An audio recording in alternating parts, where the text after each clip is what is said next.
My train analogy may help you sell 5 million more in real estate this year. I'm going to share with you how storytelling and some of the stories that I use help you get to top tier sales. We're going to sell over 250 homes this year, and this is some of the ways that we do it. Your ability to bond with a consumer is what's going to make or break your career in real estate. Are you able to explain things to them in a way that they can understand? We do that most successfully, I think, through stories. So much of what I do is try to give them the vision to physically visualize the things that I'm talking about.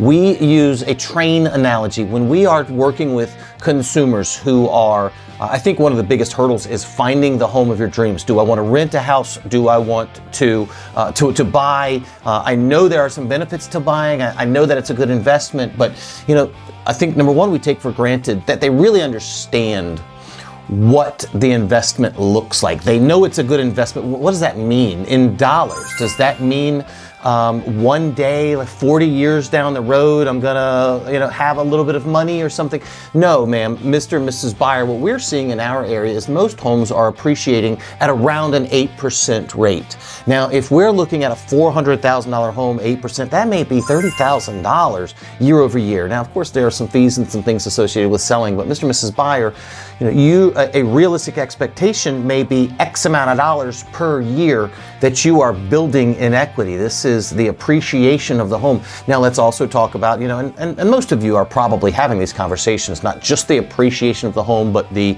amount of the principal that you're paying down. But we need to give them the actual raw numbers. One way that I take people who are on the fence, who are thinking about, I'm not finding the house that I want. I'm unable to afford a home that I really love. So I'm going to give up. I'm going to go back to renting.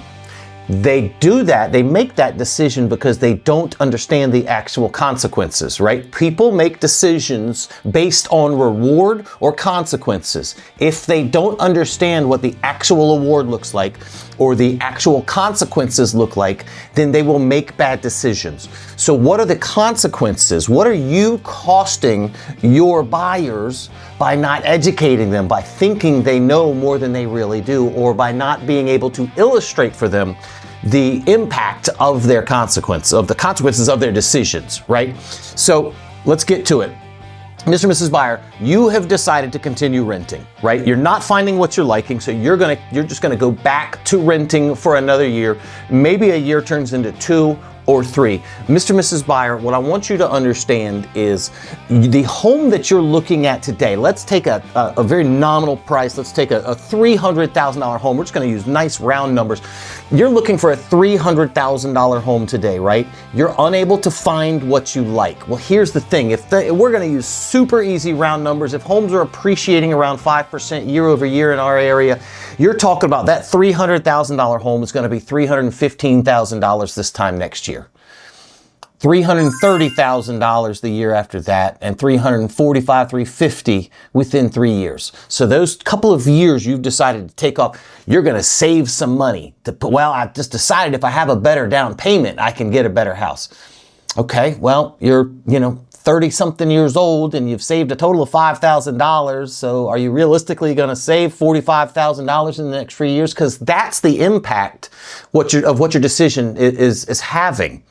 You're losing $45,000 in appreciation by going to rent. Now, here's how I like to draw it to them. Mr. and Mrs. Buyer, what you need to do, real estate is constantly moving, and it is not something that you can normally keep up with. Your pace of your day-to-day life is not going to keep up with the raises that you get at work. The promotions that you get at work are typically not going to keep up. For some people, maybe. For most of us, they are not going to keep up with the rate with which real estate continues to appreciate.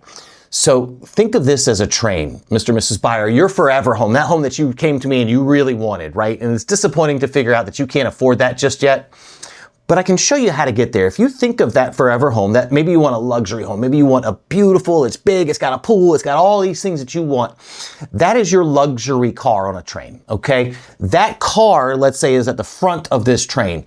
You're standing right now, you're renting. You are standing at the station. That train has been going for a little while. You've just now decided to get on. That luxury car, that forever home of yours is way on down. It's past the station and it's on down the road. Now you're going to try to run to catch up to that luxury car. It's long gone. The platform ends before you'll ever get there. You're never going to get there by trying to catch up to it, right? That's the pace with which the market is rolling. Your best way, if you've ever been on a train or any moving vehicle, you can stand up and walk on a bus or whatever you want to be on. Once you are on board that train, it's much easier for you to walk from car to car and make your progression once you're moving at the speed of real estate. So Mr. and Mrs. Buyer, let's get you on board. Let's get this house that is not your forever home.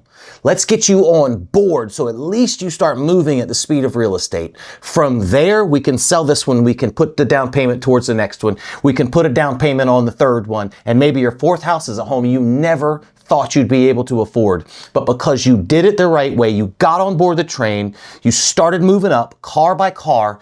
Now you get towards retirement years or raising kids in a home that you never thought you'd own, which, by the way, you end up doing some smart moves with. You refinance to a 15-year loan. You're making better decisions in life. You retire with $1 million, couple $1 million asset. And, then you go buy a condo on the waterfront, whatever your dreams may be.